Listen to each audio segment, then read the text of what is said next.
وضو کے مسائل۔ وضو کے بغیر نماز قبول نہیں ہوتی۔ عن ابی ہریرہ رضی اللہ عنہ عن محمد صلی اللہ علیہ وسلم فذكر احادیث منها وقال رسول اللہ صلی اللہ علیہ وسلم لا تقبل صلاة احدکم اذا احدث حتى يتودع، رواہ مسلم۔ حضرت ابو ہریرہ رضی اللہ تعالی عنہ نے رسول اللہ صلی اللہ علیہ وسلم کی کئی حدیثیں بیان کی، جن میں سے ایک یہ تھی کہ رسول اللہ صلی اللہ علیہ وسلم نے فرمایا اللہ تعالیٰ بے وضو کی نماز قبول نہیں کرتا یہاں تک کہ وہ وضو کر لے۔ اسے مسلم نے روایت کیا ہے۔ یعنی انسان اگر پوری نماز بھی پڑھ لے مگر وضو نہ ہو تو نماز ہوتی ہی نہیں۔ وضو کرنے سے پہلے بسم اللہ پڑھنا ضروری ہے۔ عن سعید بن زید قال قال رسول اللہ صلی اللہ علیہ وسلم لا وضوء لمن لم يذكر اسم اللہ علیہ، رواہ الترمذی۔ حضرت سعید بن زید رضی اللہ تعالی عنہ کہتے ہیں کہ رسول اللہ صلی اللہ علیہ وسلم نے فرمایا جو وضو سے پہلے بسم اللہ نہ پڑھے اس کا وضو نہیں ہوتا۔ اسے ترمذی نے روایت کیا ہے۔ وضو کی فضیلت۔ عن ابی ہریرہ رضی اللہ عنہ ان رسول اللہ صلی اللہ علیہ وسلم قال ان حوضی ابعد من ایلة من عدن لہو اشد بیادا من الثلج واحلى من العسل باللبن ولآنيته اکثر من عدد النجوم وانی لأصد الناس عنه كما يصد الرجل ابل الناس عن حوضه۔ قالوا یا رسول اللہ اتعرفنا يومئذ؟ قال نعم لكم سیماء لیست لأحد من الامم تردون علی غرا محجلین من اثر الوضوء، رواہ مسلم۔ حضرت ابو ہریرہ رضی اللہ عنہ سے روایت ہے کہ رسول اللہ صلی اللہ علیہ وسلم نے فرمایا میرا حوض عدن اور ایلا کے فاصلے سے بھی زیادہ بڑا ہے۔ یہ دو علاقوں کے نام آپ نے بتائے جس سے یہ تصور دینا مقصود تھا کہ اس کا طول و عرض کتنا بڑا ہوگا۔ عام طور پر تو حوض چھوٹے سے ہوتے لیکن حوض کوثر کی بات کی جا رہی ہے کہ وہ اتنا بڑا ہوگا جیسے عدن کہاں پر ہے؟ یمن میں، اور ایلا فلسطین کی طرف ہے، تو اتنا بڑا حوض ہوگا۔ اس کا پانی برف سے زیادہ سفید اور شہد اور دودھ سے زیادہ میٹھا ہے۔ یہ جو عربی عبارت ہے اس میں آتا ہے کہ دودھ میں ملے ہوئے شہد سے، یعنی جو دودھ اور شہد کو ملا کے شربت بنایا جاتا ہے اس سے زیادہ میٹھا۔ اس پر رکھے ہوئے برتن تعداد میں آسمان کے تاروں سے بھی زیادہ ہیں۔ قیامت کے روز میں دوسری امت کے لوگوں کو اس طرح اپنے حوض پر آنے سے روکوں گا جس طرح کوئی آدمی دوسرے آدمی کے اونٹوں کو اپنے حوض پہ آنے سے روکتا ہے۔ یعنی اس حوض سے صرف امت محمد صلی اللہ علیہ وسلم کے لوگ ہی سیراب ہو سکیں گے۔ صحابہ کرام نے عرض کیا اے اللہ کے رسول صلی اللہ علیہ وسلم کیا آپ ہم کو اس روز دوسری امتوں کے لوگوں میں پہچان لیں گے؟ آپ نے فرمایا ہاں، وضو کے باعث تمہارے ہاتھ پاؤں اس قدر روشن اور چمکدار ہوں گے کہ ایسے نشان کسی دوسری امت کے لوگوں کے لیے نہیں ہوں گے۔ اسے مسلم نے روایت کیا ہے۔ تو اس حدیث سے کیا پتہ چلتا ہے کہ نبی صلی اللہ علیہ وسلم کی امت حوض کوثر پر جائے گی اور آپ اپنی امت کو پہچانیں گے۔ کس سے؟ وضو کے علامات سے، اعضائے وضو کے چمکنے کی وجہ سے۔ اس سے کیا پتہ چلتا ہے کہ آپ نے جو طریقہ بتایا، جو سکھایا، وہ دراصل ساری پچھلی تعلیمات کا خلاصہ ہے اور ان کی کمپلیشن ہے۔ الیوم اکملت لکم دینکم، آج میں نے تمہارے لیے تمہارا دین مکمل کر دی۔ آپ کو معلوم ہے کہ یہود نے شاید حضرت عمر سے کہا تھا کہ تمہاری کتاب میں ایک ایسی آیت ہے اگر وہ ہمیں مل جاتی تو ہم اس دن کو عید کا دن بنا لیتے، اور وہ یہی آیت تھی الیوم اکملت لکم دینکم واتممت علیکم نعمتی ورضیت لکم الاسلام دینا۔ ایک مکمل دین ہمیں عطا کر دیا گیا، ہمیں کسی اور طرف دیکھنے کی ضرورت ہی نہیں۔ ضرورت اس بات کی ہے کہ ہم ان اوریجنل سورسز کی طرف لوٹیں آنکھیں کھول کر۔ وضو کا مسنون طریقہ یہ ہے۔ ان حمران ان عثمان رضی اللہ عنہ دعا بوضوء فتودع فغسل کفیہ 3 مرات ثم مدمد واستنثر ثم غسل وجهه 3 مرات ثم غسل يده اليمنى الى المرفق 3 مرات ثم غسل يده اليسرى مثل ذلك ثم مسح رأسه ثم غسل رجله اليمنى الى الكعبين 3 مرات ثم غسل رجله اليسرى مثل ذلك ثم قال رأيت رسول الله صلى الله عليه وسلم تودع نحو وضوئي هذا، رواہ مسلم۔ حضرت حمران رضی اللہ عنہ سے روایت ہے کہ حضرت عثمان رضی اللہ تعالی عنہ نے وضو کے لیے پانی منگوایا، پہلے اپنی ہتھیلیاں 3 مرتبہ دھوئیں، پھر کلی کی اور ناک میں پانی ڈالا، پھر اپنا منہ 3 دفعہ دھویا، اس کے بعد اپنا دایاں ہاتھ کوہنی تک 3 مرتبہ دھویا، اسی طرح بایاں ہاتھ کوہنی تک 3 مرتبہ دھویا، پھر سر کا مسح کیا، مسح کے بعد اپنا دایاں پاؤں ٹخنے تک 3 مرتبہ دھویا اور اسی طرح بایاں پاؤں ٹخنے تک 3 مرتبہ دھویا، پھر فرمایا میں نے رسول اللہ صلی اللہ علیہ وسلم کو اسی طرح وضو کرتے دیکھا ہے۔ اسے مسلم نے روایت کیا ہے۔ وضو سے قبل نیت کے مروجہ الفاظ نویت ان اتودع ادا کرنا سنت سے ثابت نہیں۔ دوران وضو مختلف اعضاء دھوتے وقت مروجہ دعائیں پڑھنا بھی سنت سے ثابت نہیں۔ بعض لوگ ہاتھوں پہ ایک دعا پڑھتے ہیں، پھر چہرے پہ کچھ اور، پھر پاؤں پہ کچھ اور، سارے وضو میں صرف دعاؤں پہ ہی مشغولیت رہتی۔ ایسی کوئی چیز نبی صلی اللہ علیہ وسلم سے ثابت نہیں، کیونکہ یہ بھی دین کو مشکل بنانے والی بات ہے۔ ہاں یہ الگ بات ہے کہ وضو کرتے ہوئے اگر آپ کے اپنے دل میں کوئی خیال جذبات آئیں کہ یا اللہ تو میرے چہرے کو آگ سے بچانا، اللہ میرے پاؤں کو استقامت دینا وغیرہ وغیرہ، اگر دل سے کوئی ایسی چیز کسی وقت نکلتی ہے تو وہ آپ مانگ لیں اپنے طور پر، لیکن اس کو سنت سمجھ کر یا ایک لازمی چیز سمجھ کر مت کریں، اور دوسروں کو خاص طور پر ایسی چیزیں سکھا کر دین کو بوجھل نہ کریں، کیونکہ بعض کتابوں میں ایسی چیزیں چھپی ہوئی بھی ملتی ہیں۔ یہ دین کو بوجھل بنانا ہے، اس کو ہلکا رکھیں تاکہ ہر شخص عمل کر سکے۔ ہاں ان لوگوں کے اندر جذبات پیدا کریں کہ کچھ وہ اپنے دل اور اپنی زبان میں بھی مانگا کریں۔ وضو کے بعد مدرجہ ذیل دعا پڑھنا مسنون ہے۔ عن عمر بن الخطاب رضی اللہ عنہ قال قال رسول اللہ صلی اللہ علیہ وسلم ما منکم من احد یتودع فیبلغ او یسبغ الوضوء ثم يقول اشهد ان لا اله الا الله وحده لا شريك له واشهد ان محمدا عبده ورسوله الا فتحت له ابواب الجنة الثمانية يدخل من ايها شاء رواه احمد ومسلم وابو داود والترمذي وزاد اللهم اجعلني من التوابين واجعلني من المتطهرين۔ حضرت عمر رضی اللہ تعالی عنہ کہتے ہیں کہ رسول اللہ صلی اللہ علیہ وسلم نے فرمایا اگر کوئی شخص مکمل وضو کر کے یہ دعا پڑھے، کون سی دعا؟ اشہد ان لا الہ الا اللہ وحدہ لا شریک لہ، آخر تک، میں گواہی دیتا ہوں کہ اللہ کے سوا کوئی الہ نہیں، وہ ایک ہے، اس کا کوئی شریک نہیں، میں گواہی دیتا ہوں کہ محمد صلی اللہ علیہ وسلم اللہ کے بندے اور اس کے رسول ہیں۔ یہ کیا چیز ہے؟ دراصل کلمہ شہادت ہی تو ہے۔ تو اس کے لیے جنت کے 8 دروازے کھول دیے جاتے ہیں کہ جس سے چاہے داخل ہو۔ اسے احمد، مسلم، ابو داؤد اور ترمذی نے روایت کیا ہے۔ ترمذی نے اس دعا میں ان الفاظ کا اضافہ بھی کیا ہے، اللہم اجعلنی من التوابین واجعلنی من المتطہرین، اے اللہ مجھے توبہ کرنے والوں اور پاک رہنے والوں میں شامل فرما دے، آمین۔ وضو کرتے ہوئے پانی کے استعمال میں احتیاط برتنی چاہیے۔ رسول اللہ صلی اللہ علیہ وسلم نے ہر وضو کے ساتھ مسواک کرنے کی ترغیب دلائی ہے۔ یہ بھی ترغیب دلائی، فرض نہیں کیا تاکہ مشکل نہ پڑے۔ عن ابی ہریرہ رضی اللہ عنہ عن رسول اللہ صلی اللہ علیہ وسلم قال لولا ان اشق علی امتی لامرتهم بالسواک مع كل وضوء، اخرجہ مالک و احمد والنسائی۔ حضرت ابو ہریرہ رضی اللہ عنہ سے روایت ہے کہ رسول اللہ صلی اللہ علیہ وسلم نے فرمایا اگر مجھے امت کی تکلیف کا احساس نہ ہوتا تو میں ہر نماز کے ساتھ مسواک کرنے کا حکم دیتا۔ اسے مالک، احمد اور نسائی نے روایت کیا ہے۔ تو اس سے کیا پتہ چلتا کہ آپ کی خواہش یہ تھی کہ امت اس عمل پر پابندی کرے، اور اس میں کچھ مشکل نہیں، صرف عادت بنانے کی ضرورت ہے، کیونکہ اس کی فضیلت بہت ہے۔ کیا فضیلت ہے؟ ان عائشہ رضی اللہ عنہا قالت قال رسول اللہ صلی اللہ علیہ وسلم السواک مطہرۃ للفم مرضاۃ للرب، رواہ الشافعی و احمد الدارمی والنسائی۔ حضرت عائشہ رضی اللہ تعالی عنہا فرماتی ہیں کہ رسول اللہ صلی اللہ علیہ وسلم نے فرمایا مسواک منہ کی پاکیزگی اور رب تعالی کی خوشنودی کا باعث ہے، ہاتھ پاؤں کی انگلیوں اور داڑھی کا خلال کرنا مسنون ہے۔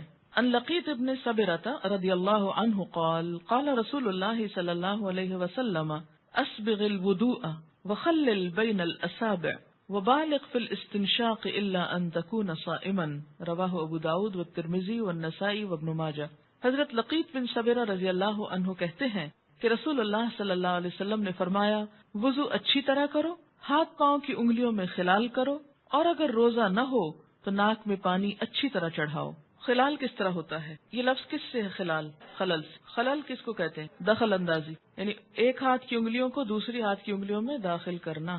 پاؤں کی انگلیوں میں ایک ایک کر کے، کیونکہ وہ پورا پنجہ اکٹھا نہیں داخل ہوتا، کیونکہ ہاتھ کی انگلیوں کو جیسے آپ کھولتے ہیں تو پاؤں نہیں ہو سکتا، تو اس میں یہ ہے کہ ایک ایک انگلی سے آپ پھیر سکتے ہیں، اس سے انگلیوں کے اندر کا میل بھی نکل جاتا ہے۔ اگر کوئی خشک ہو جگہ تو وہ بھی پوری طرح بھیگ جاتی. ان عثمان رضی اللہ عنہ ان النبی صلی اللہ علیہ وسلم کان یخلل لحیته فی الوضوء رواہ الترمذی.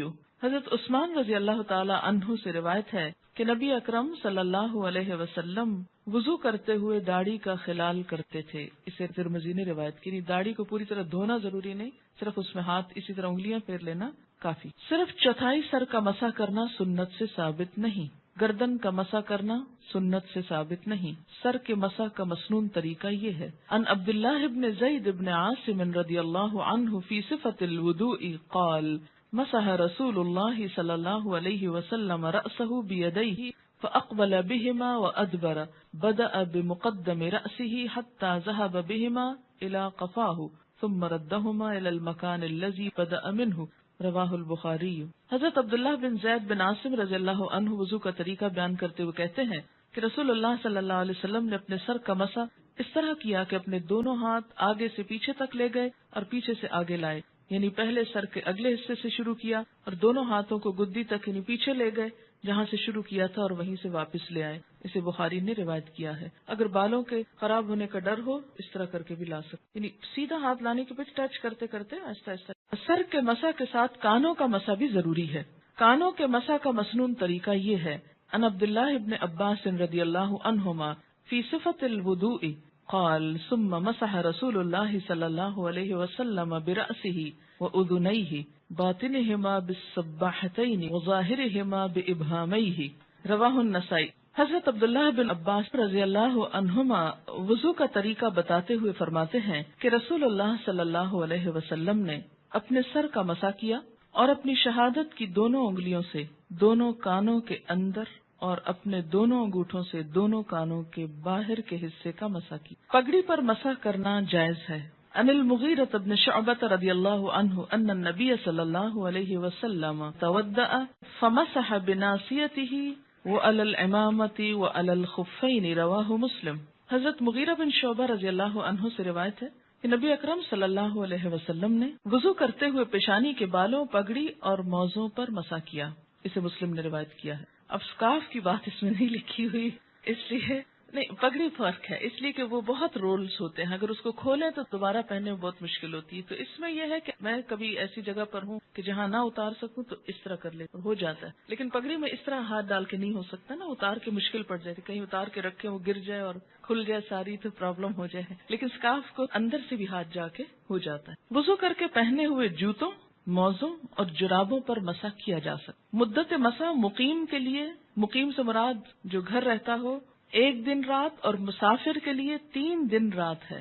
جنبی ہونا مدت مسح ختم کر دیتا ہے. ان المغیرۃ بن شعبۃ رضی اللہ عنہ قال تودع النبی صلی اللہ علیہ وسلم ومسح علی الجوربین والنعلین رواہ احمد والترمذی وابو داود وابن ماجہ. حضرت مغیرہ بن شعبہ رضی اللہ عنہ کہتے ہیں کہ نبی اکرم صلی اللہ علیہ وسلم نے وضو کرتے وقت جرابوں اور جوتوں پر مسح کیا. اسے احمد، ترمذی، ابو داؤد اور ابن ماجہ نے روایت کیا ہے. ٹھیک ہے. بہت سے لوگ کہتے ہیں نا اس زمانے میں موزے ہوتے تھے، جرابیں نہیں ہوتی تھی. یہاں کیا لفظ لکھا ہوا ہے؟ جراب کا لفظ لکھا ہوا. ٹھیک ہے. اور نعلین جوتے کو کہتے ہیں. اگر وضو کر کے پاؤں دھو کے آپ نے جرابیں پہنی اور اوپر جوتے بھی پہن لیا، جیسے بچے عموماً جاگرز پہن لیتے ہیں، تو پھر وضو کے وقت ان سب کو اتار کر پاؤں دھونا بہت مشکل لگتا ہے اور اسی وجہ سے بعض اوقات نمازیں ہی چھوٹ جاتی. تو ایسے میں چونکہ جوتے میں نماز بھی ہو جاتی ہے اگر صاف ہو تو اس پر مسح بھی ہو جاتا ہے. ان صفوان ابن اسال رضی اللہ عنہ قال کان رسول اللہ صلی اللہ علیہ وسلم یأمرنا اذا كنا سفرا الا ننزع خفافنا 3 ایام ولیالیہن الا من جنابۃ ولكن من غائط وبول ونوم رواہ الترمذی والنسائی.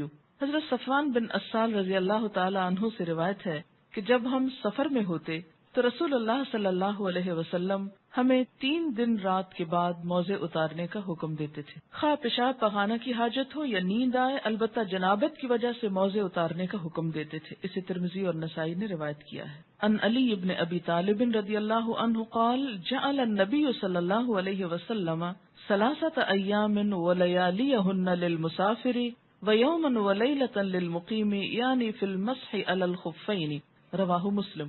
حضرت علی بن ابی طالب رضی اللہ تعالی عنہ سے روایت ہے کہ رسول اللہ صلی اللہ علیہ وسلم نے 3 دن رات مسافر کے لیے اور 1 دن رات مقیم کے لیے موضوع کے مسح کی مدت مقرر فرمائی ہے. اسے مسلم نے روایت کیا ہے. وضو کے اعضاء میں کوئی جگہ خشک نہیں رہنی چاہیے. ان انس رضی اللہ عنہ قال رأى النبی صلی اللہ علیہ وسلم رجلا وفی قدمه مثل الظفر لم يصبه الماء فقال ارجع فاحسن وضوءك. حضرت انس رضی اللہ عنہ فرماتے ہیں کہ نبی صلی اللہ علیہ وسلم نے ایک آدمی کو دیکھا جس کے پاؤں میں وضو کرنے کے بعد ناخن جتنی جگہ خشک تھی. رسول اللہ صلی اللہ علیہ وسلم نے اسے حکم دیا کہ واپس جا کر اچھی طرح وضو کرو. ان ابی ہریرہ رضی اللہ عنہ ان النبی صلی اللہ علیہ وسلم رأى رجلا لم يغسل عقبه فقال ويل للأعقاب من النار. رواہ مسلم. حضرت ابو ہریرہ رضی اللہ عنہ سے روایت ہے کہ نبی صلی اللہ علیہ وسلم نے ایک آدمی کو دیکھا جس نے وضو میں اپنی ایڑی نہیں دھوئی تھی. آپ نے فرمایا خشک ایڑیوں کے لیے آگ کا عذاب ہے. اسے مسلم نے روایت کیا ہے. وضو یا غسل کے بعد پانی خشک کرنے کے لیے حسب خواہش تولیہ استعمال کرنا یا نہ کرنا دونوں طرح درست ہے. عن عائشہ رضی اللہ عنہا قالت کانت لرسول اللہ صلی اللہ علیہ وسلم خرقۃ ينشف بها بعد الوضوء. رواہ الترمذی. حضرت عائشہ رضی اللہ عنہا فرماتی ہیں کہ رسول اللہ صلی اللہ علیہ وسلم کے لیے ایک کپڑا تھا جس سے آپ وضو کے بعد بدن پونچھتے. اسے ترمذی نے روایت کیا ہے. ان میمونۃ رضی اللہ عنہا فی صفت غسل الجنابۃ قالت فغسل رجلیہ ثم اتیتہ بالمندیل فردہ. حضرت میمونہ رضی اللہ عنہا نے نبی صلی اللہ علیہ وسلم کے غسل جنابت کا طریقہ بیان کیا اور فرماتی ہیں کہ نبی صلی اللہ علیہ وسلم نے غسل کے بعد اپنے دونوں پاؤں پھر دھوئے. اس کے بعد میں نے آپ کو بدن پوچھنے کے لیے تولیہ دیا تو آپ نے واپس کر دیا. اسے مسلم نے روایت کیا ہے. اب آپ دیکھیے کہ 2 طرح کی روایات ہیں. عام طور پر جو لوگ حدیث کا انکار کرتے ہیں وہ کہتے ہیں ہم اس لیے کرتے ہیں کہ اس میں کنٹراڈکشن بہت ہے. ایک حدیث کچھ کہتی دوسری کچھ کہتی. لیکن بات یہ ہے کہ اصل چیز کنٹراڈکشن نہیں ہے. اصل چیز موقع محل کا اختلاف ہے. دین فطرت ہے. اس نے ایسے اصول نہیں بنائے کہ ایک بات کہہ دی تو ہر قسم کے حالات میں وہی بات چلے گی. مثلا سردی کا موسم ہے, پانی آپ کو تکلیف دے رہا ہے, آپ تولیہ استعمال کیجئے, کوئی حرج نہیں, کوئی گناہ نہیں. لیکن ایک اور وقت ہے کہ آپ کو پانی اچھا لگ رہا ہے. مثلا اگر آپ حج عمرے وغیرہ پر جائیں تو اتنی گرمی بعض اوقات ہوتی ہے کہ دل چاہتا ہے کہ اور اوپر پانی ڈالے رکھیں. تو وہاں کس کا دل چاہے گا کہ وضو کے بعد اپنا ضرور پانی خشک کرے؟ وہ تو اٹھتے اٹھتے ہی خشک ہو جائے گا. یہ بھی تو ہو سکتا ہے کہ آپ صلی اللہ علیہ وسلم کو جو تولیہ دیا گیا وہ بہت صاف نہ ہو. پاسبلٹی تو ہے نا. اگرچہ ہم کچھ کہہ نہیں سکتے کہ یہی فائنل بات تھی, کہیں سے پتہ نہیں چلتا, لیکن ممکن ہے کہ کوئی ایسی چیز ہو کہ جو آپ کو استعمال کرنا ناگوار ہو. مثلا آپ نے بھی بازو کا دیکھا ہوگا کہ آپ کہیں جاتے ہیں تو کوئی لوگ آپ کو تولیہ آفر کرتے ہیں لیکن آپ تولیہ نہیں یوز کرتے. آپ کو نہیں معلوم انہوں نے کس طرح دھویا کس طرح نہیں, یا یہ وہ صاف ہے یا نہیں. کسی اور کے گھر میں مثلا جاتے ہیں, واش روم میں تولیہ لٹکا ہوتا ہے تو عموماً استعمال نہیں کیا جاتا, کیا سوچ کر, اور وہ گھر والے کر رہے ہوتے ہیں اس لیے کہ انسان کے دل میں بعض اوقات وہم آتا ہے. تو ایسی بھی کوئی صورت ہو سکتی ہے. ہو سکتا ہے تولیہ جو ہو یا جو کپڑا ہو وہ پوری طرح صاف نہ ہو, دھلا ہوا نہ ہو, یا کوئی اور وجہ ہو, یا یہ کہ آپ کو طلب نہ ہو اس کی اور اس وجہ سے آپ نے اس کا انکار کر دیا. اس طرح کی جو اختلافی احادیث نظر آتی ہیں یہ دراصل دین کی وسعت ہے. وضو کے اعضاء 1 بار یا 2 بار یا 3 بار دھونے جائز ہیں, اس سے زائد دھونا منع ہے. عن ابن عباس رضی اللہ عنہما قال تودع النبی صلی اللہ علیہ وسلم مرة. رواہ احمد والبخاری. حضرت عبداللہ بن عباس رضی اللہ عنہما سے روایت ہے کہ نبی اکرم صلی اللہ علیہ وسلم نے وضو کرتے ہوئے 1 مرتبہ اعضاء دھوئے. اسے احمد اور بخاری نے روایت کیا ہے. عن عبداللہ بن زید رضی اللہ عنہ ان النبی صلی اللہ علیہ وسلم تودع مرتين. رواہ احمد والبخاری. حضرت عبداللہ بن زید رضی اللہ عنہما سے روایت ہے کہ نبی اکرم صلی اللہ علیہ وسلم نے وضو کیا اور 2 مرتبہ آزاد ہوئے. اسے احمد اور بخاری نے روایت کیا ہے. عن عمرو بن شعیب عن ابیہ عن جدہ رضی اللہ عنہ قال جاء اعرابی الى رسول اللہ صلی اللہ علیہ وسلم يسألہ عن الوضوء فأراہ 3 وقال هذا الوضوء فمن زاد على هذا فقد اساء وتعدى وظلم. رواہ احمد وابن ماجہ. حضرت عمر رضی اللہ عنہ اپنے باپ شعیب سے اور شعیب اپنے دادا عبداللہ بن عمرو بن عاص رضی اللہ عنہ سے روایت کرتے ہیں کہ ایک دیہاتی نے رسول اللہ صلی اللہ علیہ وسلم سے وضو کا طریقہ دریافت کیا تو آپ صلی اللہ علیہ وسلم نے اسے 3 بار وضو کے اعضاء دھو کر دکھائے اور فرمایا وضو کا طریقہ یہ ہے, جس نے اس سے زیادہ مرتبہ دھوئے اس نے برا کیا, زیادتی کی اور ظلم کیا. اسے احمد اور ابن ماجہ نے روایت کیا ہے. اس سے کیا پتہ چلتا ہے کہ وہیں رک جانا چاہیے جہاں اللہ کے رسول صلی اللہ علیہ وسلم نے رکا ہے، اس سے آگے بڑھنا درست نہیں. ایک وضو سے کئی نمازیں پڑھی جا سکتی ہیں. ان بریدہ رضی اللہ عنہ ان النبی صلی اللہ علیہ وسلم صلی الصلوات یوم الفتح بوضوء واحد رواہ مسلم. حضرت بریدہ رضی اللہ عنہ سے روایت ہے کہ فتح مکہ کے دن رسول اللہ صلی اللہ علیہ وسلم نے کئی نمازیں ایک وضو سے پڑھی. اسے مسلم نے روایت کیا ہے. وضو کرنے کے بعد بے مقصد باتیں یا فضول کام نہیں کرنے چاہیے. ان کعب ابن عجرۃ رضی اللہ عنہ قال رسول اللہ صلی اللہ علیہ وسلم اذا تودع احدکم فاحسن وضوءه ثم خرج عامدا الى المسجد فلا يشبكن يديه فانه في الصلاة رواہ احمد. حضرت کعب بن عجرہ رضی اللہ عنہ کہتے ہیں کہ رسول اللہ صلی اللہ علیہ وسلم نے فرمایا، جب تم میں سے کوئی وضو کر کے مسجد کی طرف جائے تو راستے میں انگلیوں میں انگلیاں ڈال کر نہ چلے، کیونکہ وضو کے بعد آدمی نماز ہی کی حالت میں ہوتا ہے. اسے احمد نے روایت کیا ہے. یعنی وضو کا بھی احترام ہوتا ہے. انگلیوں میں انگلیاں ڈالنے سے مراد کیا ہے؟ جو شب کی تشبیق ہوتی اس طرح کرنا اور اس طرح یعنی اپنے ہی ہاتھوں سے کھیلنا. ٹیک لگائے بغیر نیند یا اونگ آ جائے تو وضو یا تیمم نہیں ٹوٹتا. ان انس بن مالک رضی اللہ عنہ قال كان اصحاب رسول الله صلی اللہ علیہ وسلم ينتظرون العشاء الآخرة حتى تخفق رؤوسهم ثم يصلون ولا يتودعون. حضرت انس بن مالک رضی اللہ عنہ سے روایت ہے کہ صحابہ کرام رضی اللہ عنہم نماز عشاء کا انتظار کرتے یہاں تک کہ ان کے سر نیند کی وجہ سے جھک جاتے، پھر دوبارہ وضو کیے بغیر نماز پڑھ لیتے. اسے ابو داؤد نے روایت کیا ہے. یعنی بیٹھے بیٹھے جیسے آپ کلاس میں بیٹھے اور بیٹھے ہوئے اونگ آ جاتی ہے لیکن آپ بیٹھے ہیں تو اس سے وضو نہیں ٹوٹتا. محض شک سے وضو نہیں ٹوٹتا. عن ابی ہریرہ رضی اللہ عنہ قال قال رسول اللہ صلی اللہ علیہ وسلم اذا وجد احدکم فی بطنه شیئا فاشکل علیہ اخرج منه شیء ام لا فلا یخرجن من المسجد حتى يسمع صوتا او یجد ریحا رواہ مسلم. حضرت ابو ہریرہ رضی اللہ عنہ کہتے ہیں کہ رسول اللہ صلی اللہ علیہ وسلم نے فرمایا، جب تم میں سے کوئی آدمی اپنے پیٹ میں شکایت محسوس کرے اور اسے شک ہو جائے کہ وضو ٹوٹا ہے یا نہیں تو جب تک بدبو محسوس نہ کرے یا آواز نہ سنے مسجد سے وضو کے لیے باہر نہ نکلے. اسے مسلم نے روایت کیا ہے. بیوی کا بوسہ لینے سے وضو نہیں ٹوٹتا بشرطے کے جذبات پر قابو ہو. ان عائشہ رضی اللہ عنہا ان النبی صلی اللہ علیہ وسلم قبل بعض نسائه ثم خرج الى الصلاة ولم يتودع رواہ ابو داود والترمذی وابن ماجہ. حضرت عائشہ رضی اللہ تعالی عنہا فرماتی ہے کہ نبی صلی اللہ علیہ وسلم اپنی ازواج مطہرات کا بوسہ لیتے اور وضو کیے بغیر نماز ادا فرما لیتے. اسے ابو داؤد، ترمذی اور ابن ماجہ نے روایت کیا ہے. لیکن اگر کوئی بھی ویٹ ڈسچارج ہو جس کو مزی کہتے ہیں اس سے وضو پھر ختم ہو جاتا ہے. آگ پر پکی ہوئی چیزیں کھانے سے وضو نہیں ٹوٹتا، البتہ اونٹ کا گوشت کھانے کے بعد وضو کرنا چاہیے. کیوں؟ اس لیے کہ نبی صلی اللہ علیہ وسلم نے ایسا فرمایا.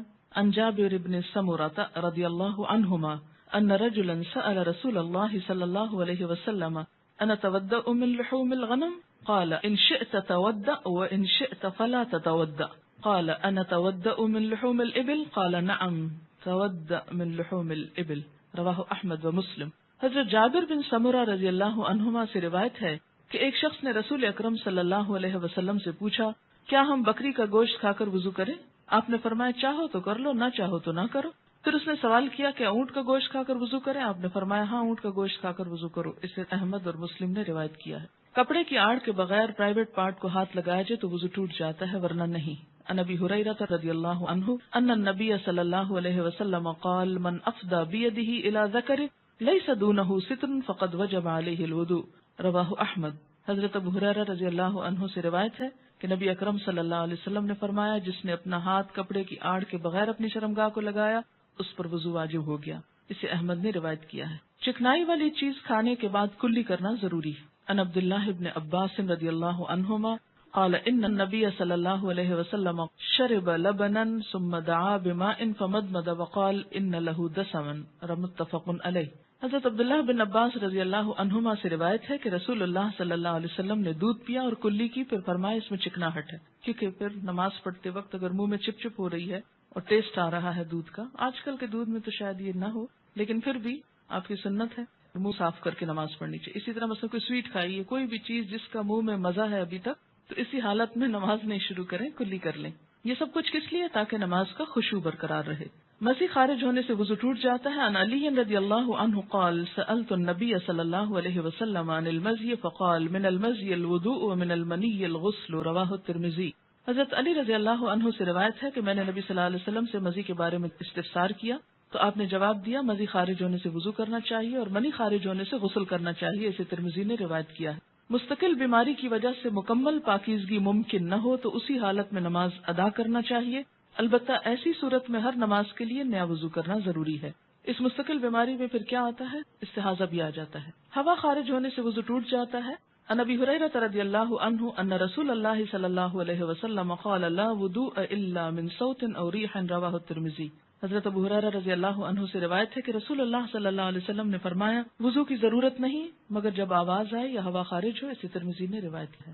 حضرت حمران جو حضرت عثمان رضی اللہ عنہ کے غلام تھے وہ بیان کرتے ہیں انہ رأى عثمان دعا بوضوء فافرغ على يديه من انائه فغسلهما 3 مرات ثم ادخل يمينه في الوضوء ثم تمضمض واستنشق واستنثر ثم غسل وجهه 3 ويديه الى المرفقين 3 ثم مسح برأسه ثم غسل كل رجل 3 ثم قال رأيت النبي صلى الله عليه وسلم يتودأ نحو وضوئي هذا وقال من تودأ نحو وضوئي هذا ثم صلى ركعتين لا يحدث فيهما نفسه غفر الله له ما تقدم من ذنبه. حمران جو حضرت عثمان کے غلام ہیں انہوں نے دیکھا حضرت عثمان کو کہ حضرت عثمان نے وضو کا پانی منگوایا اور اپنے دونوں ہاتھوں پر برتن سے پانی ڈالا. برتن سے کیسے؟ یوں، ٹھیک ہے، برتن سے پانی ڈالا، بیچ میں نہیں ہاتھ ڈالے بلکہ کیا کیا، برتن سے پانی ڈالا اور ان کو 3 مرتبہ دھویا. ایک دفعہ ڈالا، دھویا، پھر ڈالا، دھویا، پھر ڈالا، دھویا. اب آپ جب ٹیپ کھولتے ہیں تو آپ کیا کر سکتے ہیں؟ اب بار بار ٹیپ کھول کے دھو کے پھر ٹیپ بند کرنے اور اس میں تو ٹائم ضائع ہو جائے گا. تو آپ کیا کر سکتے ہیں؟ بس اتنا ٹیپ کھولیں کہ جس سے اتنا پانی گرے کہ آپ آرام سے اس میں 3 دفعہ آپ مل کے، یعنی انٹینشنلی آپ کیا کریں، کم از کم 3 دفعہ اس کو مل لیں. پانی آپ کا کھلا ہوا کیونکہ ان کا پانی خود نہیں گرتا تھا نا، اس لیے انہوں نے ایک دفعہ ڈالا، دھویا، پھر ڈالا، دھویا، پھر، یعنی ایک دفعہ مل کر جو کچھ اس پہ آیا اسے بہا دیا، پھر مل کے پھر بہا دیا، پھر بہا دیا. تو آپ کا تو اوپر سے پانی بہ رہا ہے، لہٰذا آپ اس کو ساتھ ساتھ ملتے جائیں اور ساتھ ساتھ یعنی دونوں ہاتھوں کو آپ کم از کم 3 مرتبہ مل لیں. پھر اپنا دایاں ہاتھ پانی میں ڈالا، یعنی اب وہ برتن ایسا ہوگا نا کہ جس میں سے اگر ہر دفعہ انڈیلیں پانی تو کیا ہے، گر جائے گا. تو انہوں نے اب ہاتھ دھل گئے تو برتن کے اندر ہی پانی میں ہاتھ ڈال لیا. اس کے بعد کلو کی اور ناک میں پانی چڑھایا اور ناک کو جھاڑا. آپ لیل و نہار میں بہت کچھ یہ پڑھ چکے ہیں، مجھے اس کی وضاحت اس وقت نہیں کرنا، لیکن جب یہ موسم بدلتا تو اکثر لوگوں کو زکام وغیرہ ہو جاتا ہے. تو پچھلے ہفتے مجھے بھی اچانک اٹیک ہوا اور مجھے جب ہوتا ہے زکام تو 1 ہفتہ تو کچھ بات ہی نہیں، بہت لمبا جاتا ہے، پڑھانا وہ بہت متاثر ہوتا ہے. تو مجھے خوف یہ تھا کہ اس وقت میں ریکارڈنگ کرا رہی تھی رمضان پروگرام کی اور پھر مجھے یہاں بھی آنا تھا. میں نے کہا اگر یہ پکڑی گئی تو پتہ نہیں کیا ہوگا. خوب اللہ سے دعا کی، یا اللہ اب تو مجھ پہ رحم کر اور میں ابھی اس مشقت کو اٹھانے کے اہل نہیں ہوں. اچھا، اتنے میں کسی کا فون آیا اور انہوں نے مجھے کہا کہ آپ 3 دفعہ ناک میں پانی خوب اوپر چڑھائیں، بالکل اینڈ تک لے جائیں، جس سے آپ کی آنکھوں میں بھی مرچیں لگ جائیں اور آپ دیکھیں گے آپ ٹھیک ہو جائیں گے. اچھا، میں نے اس کا تجربہ کیا، مجھے اتنی ہمت نہیں پڑی کہ بہت اونچا لے جاؤں، لیکن عام دنوں کے مقابلے میں اس کو اونچا لے گئی. تو یقین مانے مجھ ذاتی طور پر سیکنڈ ڈے میں الحمدللہ دوا بھی لی اور اس کے ساتھ وہ جو میں نے تجربہ کیا اس سے بالکل ٹھیک ہو گئی.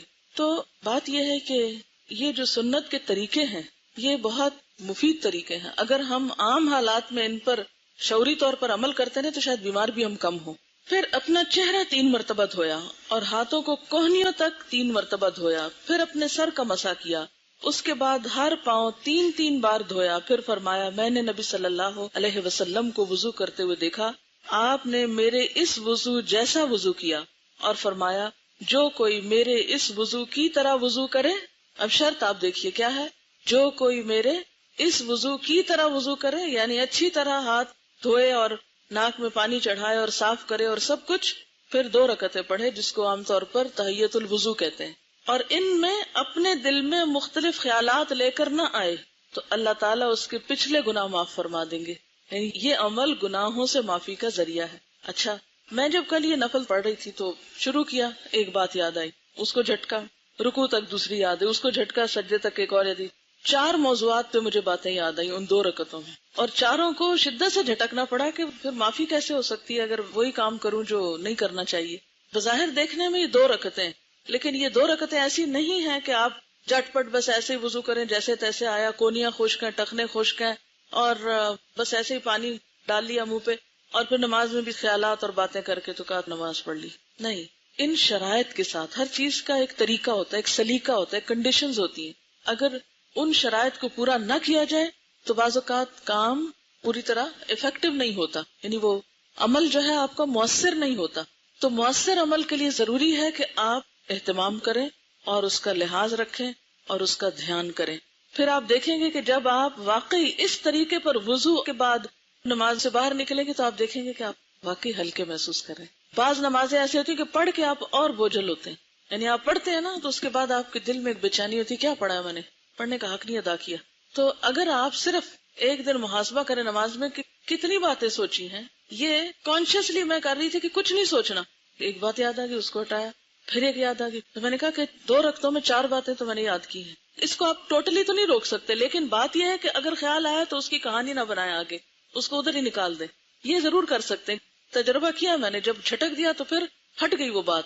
لیکن جب ہم اسی میں ہی کھو جاتے ہیں تو پھر پتہ نہیں چلتا کہ پڑھ کیا رہے ہیں. ایک اور روایت میں الفاظ یوں ہیں، فَلَمَّا تَوَدَّعَ عُثْمَانُ قَالَ أَلَا أُحَدِّثُكُمْ حَدِيثًا لَوْلَا آيَةٌ مَا حَدَّثْتُكُمُوهُ سمعت النبي صلی اللہ علیہ وسلم يقول لا يتوضأ رجل يحسن وضوءه ويصلي الصلاة إلا غفر له ما بينه وبين الصلاة حتى يصليها.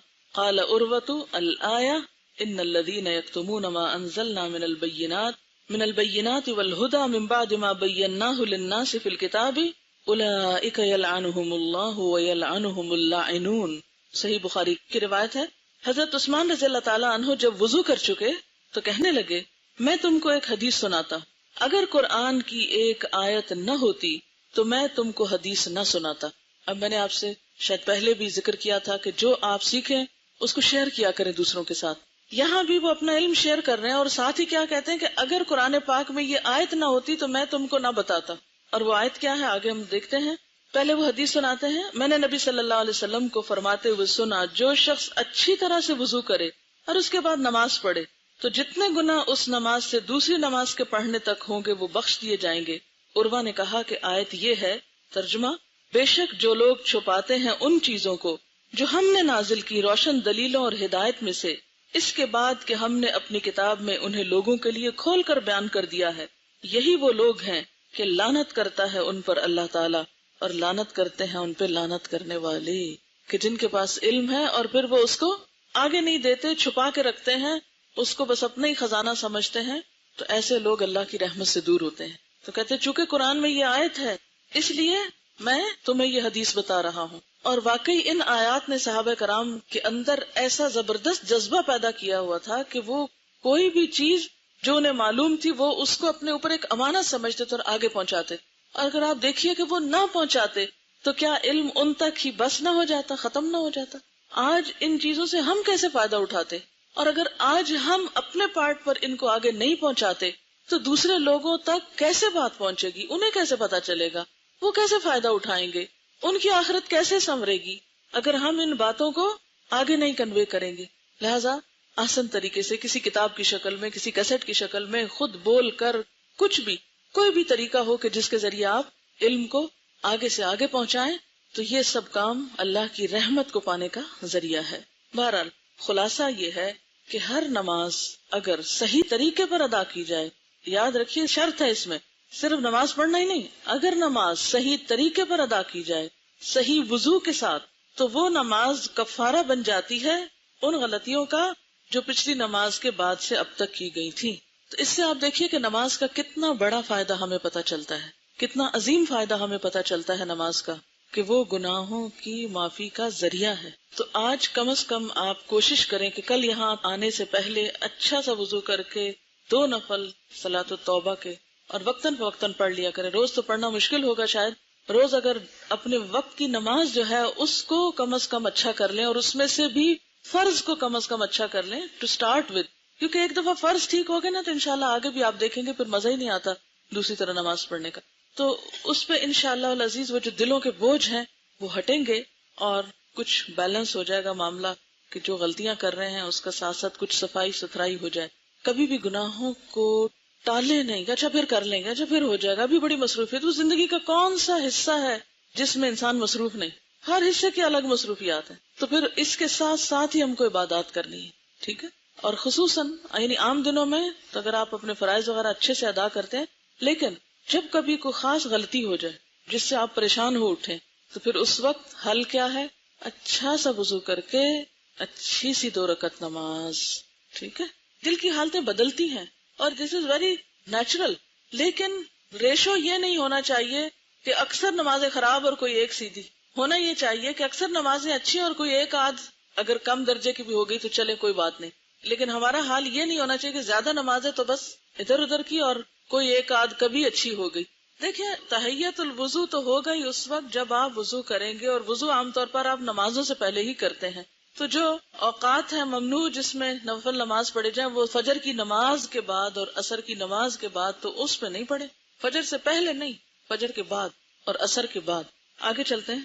حضرت ابو ہریرہ رضی اللہ تعالی عنہ بیان کرتے ہیں کہ ایک مرتبہ رسول اللہ صلی اللہ علیہ وسلم نے صحابہ کرام کو مخاطب کرتے ہوئے فرمایا: الا ادلکم علی ما یمحو اللہ بہ الخطایا ویرفع بہ الدرجات؟ قالوا بلی یا رسول اللہ. قال اسباغ الوضوء علی المکارہ وکثرۃ الخطی الی المساجد وانتظار الصلاۃ بعد الصلاۃ فذلکم الرباط. صحیح مسلم کی روایت ہے. ترجمہ ہے کہ رسول اللہ صلی اللہ علیہ وسلم نے فرمایا: کیا میں تمہاری رہنمائی نہ کروں ایسے کاموں کے بارے میں جن کی وجہ سے اللہ تعالیٰ گناہوں کو مٹا دیتے ہیں اور ان کے ساتھ درجات کو بھی بلند کر دیتے ہیں. یعنی صرف گناہ ہی نہیں مٹتے بلکہ ساتھ ساتھ درجے بھی بلند ہوتے ہیں. لوگوں نے کہا: کیوں نہیں یا رسول اللہ صلی اللہ علیہ وسلم، بتائیے. تو آپ نے فرمایا: وضو کا پورا کرنا سختی اور تکلیف میں، اور مسجد کی طرف قدموں کی کثرت ہونا، اور ایک نماز کے بعد دوسری نماز کا انتظار کرنا، یہی رباط ہے. اب اس میں 3 چیزیں ہیں. نمبر 1 اس میں کیا ہے؟ وضو کا پورا کرنا سختی اور تکلیف میں. سختی سے کیا مراد ہے؟ جیسے سردی، ایسی بیماری جس میں انسان تھوڑا سست ہو جاتا ہے. تھکاوٹ، آپ نے دیکھو کہ تھکاوٹ کے بعد تو انسان اور چست ہو جاتا ہے وضو کر کے. اور سفر جب پانی کم ہوتا ہے. بڑھاپا کہ انسان جب جوان ہوتا ہے تو کام آسان ہوتے ہیں، پھر آہستہ آہستہ مشکل ہوتی چلی جاتی ہے. تو بھی انسان ایسی چیزوں کی اگر پابندی کرتا ہے تو وہ اس کے لیے گناہوں کا کفارہ ہے. اب دیکھیں کہ وضو ویسے بھی میل کچیل دور کرتا ہے نا انسان کے جسم کی. تو نہ صرف یہ ہے کہ جسمانی میل کچیل دور کرتا ہے، بلکہ اس کے ایک ایک قطرے کے ساتھ گناہ بھی جھڑ رہے ہوتے ہیں مختلف اعضاء کے. ہاتھوں کو دھونے سے ہاتھوں کے، چہرے کو دھونے سے چہرے کے، کلی کرنے سے زبان کے، پاؤں کو دھونے سے پاؤں کے. دوسری چیز، نماز کی طرف قدم اٹھا کے جانا، خاص طور پہ مردوں کے لیے. جیسے مسجد جاتے ہیں تو عموماً سستی کرتے ہیں، گھر میں ہی پڑھ لیتے ہیں، تو قدموں کا ثواب تو گیا. تو ہر قدم پر گناہ مٹتے ہیں اور ہر قدم پر درجے بلند ہوتے ہیں. یہ آپ اپنے چھوٹے بھائیوں کو گھر میں جا کے بتا سکتے. چھوٹے بھائیوں کا لفظ میں نے خاص طور پر بولا ہے، چھوٹے بچوں کو، اس لیے ہو سکتا ہے اگر آپ بزرگوں کو کہیں تو وہ آپ سے خفا ہوں. تبھی آپ میں ذرا ہمت اتنی نہیں ہے خفا کرنے کی لوگوں کو، تو اس لیے چھوٹوں سے شروع کر لیں جو آپ کی بات سن لیں، پھر آہستہ آہستہ ان کو کہیں، اور بڑے ویسے ہی سنتے رہیں گے. مخاطب ان کو کر لیں، وہ انڈائریکٹلی سن لیں گے. اور تیسری چیز، ایک نماز کے بعد دوسری نماز کا انتظار. یعنی دل میں بار بار خیال آنا چاہیے اچھا نماز کا وقت تو نہیں ہو گیا. ایک ہوتا ہے انسان اتنا غافل، پرواہ ہی نہ ہو کہ نماز کا وقت کب ہوگا اور کب نہیں. اور ایک یہ کہ دنیا کا کام کرتے ہوئے بھی دھیان کدھر ہو، کہیں نماز نہ چلی جائے، کہیں نماز لیٹ نہ ہو جائے. یہ جو فکر ہوتی ہے نا، یہ بھی اسی میں شامل ہو جاتی ہے. تو یہ رباط ہے. رباط کیا ہوتا ہے؟ سرحدوں کی حفاظت کے لیے جب راتوں کو جاگتے ہیں مجاہد تو ان کے لیے بے پناہ اجر ہے. سورۃ آل عمران کے آخر میں آتا ہے یا ایھا الذین آمنوا اصبروا وصابروا ورابطوا. تو اس رباط میں کئی چیزیں آتی ہیں. بنیادی معنی تو اس کا سرحدوں کی حفاظت ہے، اسلحہ باندھ کے اور تیاری کے ساتھ. لیکن یہ کام بھی کچھ کم نہیں ہے، ایک نماز کے بعد دوسری نماز کا انتظار. اور خواتین کے لیے خاص طور پر ظاہر ہے کہ وہ اور تو کوئی ایسا کام نہیں کر سکتی، تو وہ کم از کم ایک نماز کے بعد دوسری نماز کا انتظار تو کر سکتے. اور یہ گناہوں کی معافی کا ذریعہ ہے. یعنی یہ جو آپ کا خیال رہے گا نا کہ نماز پڑھنی ہے، یہ نماز کی یاد آتے رہنا. اب جس شخص نے قضا کرنی ہو نماز، اس کو تو یہ خیال نہیں آ سکتا نا. جو نمازوں کی پابندی نہ کرتا ہو اس کو تو یہ خیال نہیں آئے گا کبھی. مسلم کی ایک اور حدیث ہے جس میں حضرت عمرو بن ابسہ کے اسلام لانے کا واقعہ بیان ہوا ہے. اس کے آخر میں عمرو بن ابسہ نبی صلی اللہ علیہ وسلم سے یہ الفاظ نقل کرتے ہیں: میں نے عرض کیا اللہ کے رسول صلی اللہ علیہ وسلم مجھے وضو کے بارے میں کچھ فرمائیے. تو آپ نے فرمایا جب تم میں سے کوئی اللہ کا بندہ وضو کا پانی لے کر کلی کرتا ہے اور ناک میں پانی ڈالتا ہے اور ناک کو جھاڑتا ہے تو اس کے چہرے، منہ اور نتنوں کے سب گناہ جھڑ جاتے ہیں.